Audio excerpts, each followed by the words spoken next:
नमस्कार, विंध्या टाइम्स में आपका स्वागत है।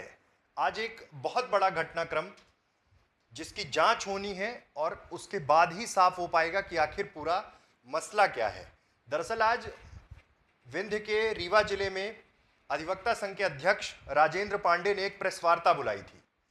प्रेस कॉन्फ्रेंस में उन्होंने जो बातें की और जिन मुद्दों को उठाया, उन मुद्दों के बाद कहीं ना कहीं बहुत से सवाल खड़े हो रहे हैं। सवाल ये खड़ा हो रहा है कि आखिर अगर इतनी बड़ी लापरवाही हुई है तो उसके पीछे वजह क्या है। क्या वाकई जो घटनाक्रम उन्होंने बताया वैसा हुआ था? क्या वो वाकया हुआ था? दरअसल रीवा जिले के मनगवा थाने में पदस्थ टीआई, पहले टीआई जो थे, मतलब मई की ये घटना है। 9 मई को एक महिला को थाने लाया जाता है।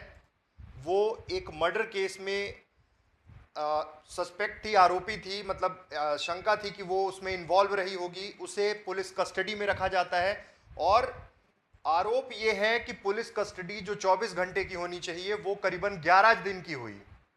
ये जांच का विषय है, अभी कुछ भी कहना साफ नहीं होगा। लेकिन उन्होंने प्रेस कॉन्फ्रेंस में जिस कॉन्फिडेंस के साथ और जिन चीजों का हवाला देकर बात कही, उससे सवाल खड़े होते हैं पूरे पुलिसिया तंत्र पर। सलाखों के पीछे युवती से गैंगरेप हुआ। युवती का कहना है कि वहां पर एसडीओपी, टीआई और कुछ अन्य पुलिस कर्मियों ने उसके साथ गैंगरेप किया। अब इस बात का खुलासा कैसे हुआ? जिला जेल निरीक्षण करने पहुंचे थे एडीजे लवानिया। उन्होंने, उस महिला ने उनके सामने स्टेटमेंट दिया। ये स्टेटमेंट दिया कि उसके साथ रेप की घटना हुई है, बलात्कार किया गया है, थाने के अंदर, लॉकअप के अंदर ये वारदात हुई है। तत्कालीन जो उस समय वहां पर टीआई थे, एसडीओपी थे और जो अन्य पुलिसकर्मी थे, उन पर यह आरोप लगा है। कितनी बड़ी बात है कि अगर अभी सिर्फ ये जांच का विषय है, लेकिन अगर ये चीजें पुख्ता तौर पर हो जाती हैं, साबित हो जाती हैं, तो फिर क्या कहा जाएगा? रक्षक ही भक्षक बन गए।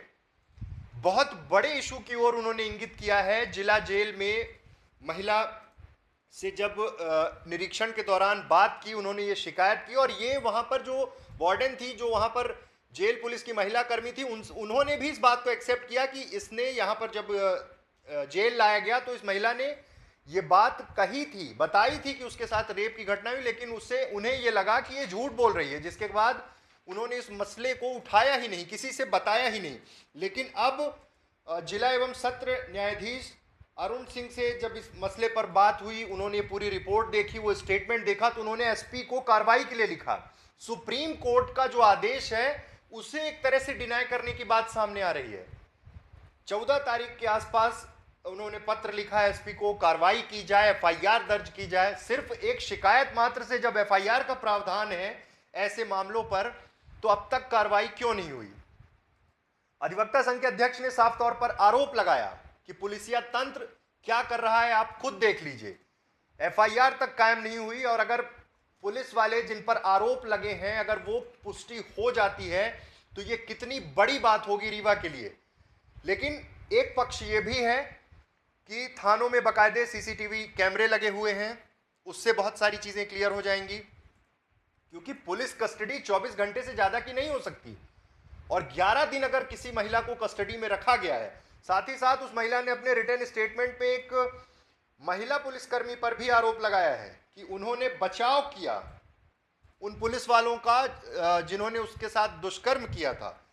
ये मसला जो है अब जांच का इतना बड़ा विषय है, क्योंकि ये जिस डायरेक्शन में पूरा केस जा रहा है, जांच की बात होगी, कौन सी कमेटी जांच करेगी, पुलिस वालों की संलिप्तता की अगर बात है तो कोई इंडिपेंडेंट बॉडी इसमें वो करेगी। हालांकि बाकायदे डिस्ट्रिक्ट जज ने एक कमेटी बना दी है जिसमें जो और जज हैं वो शामिल रहेंगे, महिला जज जो हैं वो शामिल रहेंगे और वो जांच करेंगे इस पूरे प्रकरण की।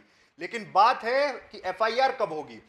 रीवा एसपी का कहना है कि मुझे इस बारे में कोई जानकारी नहीं है। अब तक जो ये फीडबैक निकल के आ रहे हैं, जो चीजें निकल कर आ रही हैं, लेकिन सबसे बड़ी बात यह है कि इतना बड़ा घटनाक्रम अगर हुआ होगा तो जिम्मेदार तमाम वो लोग, और मई की घटना है, 9 मई से लेकर 21 मई तक रखा गया था पुलिस कस्टडी में। क्या इतनी लंबी कस्टडी हो सकती है? यह भी जांच का विषय है। और उसके बाद जब यहां सेंट्रल जेल लाया गया, यहां भी उसने उस महिला ने यह बताया कि मेरे साथ रेप की घटना हुई है, सामूहिक बलात्कार जैसी बात है, तो डिनाई कर दिया गया कि झूठ बोल रही है। ये सब कुछ एक ऐसे पॉइंट पर आकर खड़े हो रहे हैं कि जांच जब तक नहीं पूरी हो जाएगी तब तक कुछ भी कहना गलत होगा। लेकिन प्रेस कॉन्फ्रेंस कर जिला अधिवक्ता संघ के अध्यक्ष राजेंद्र पांडे ने जो आरोप लगाए हैं उस पर देखना है कि अगला कोर्स ऑफ एक्शन क्या होता है।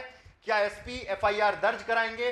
क्या जिम्मेदार जो पुलिस अधिकारी थे जिन पर आरोप लगे हैं उन्हें निलंबित कर लाइन अटैच कर जांच कराई जाएगी?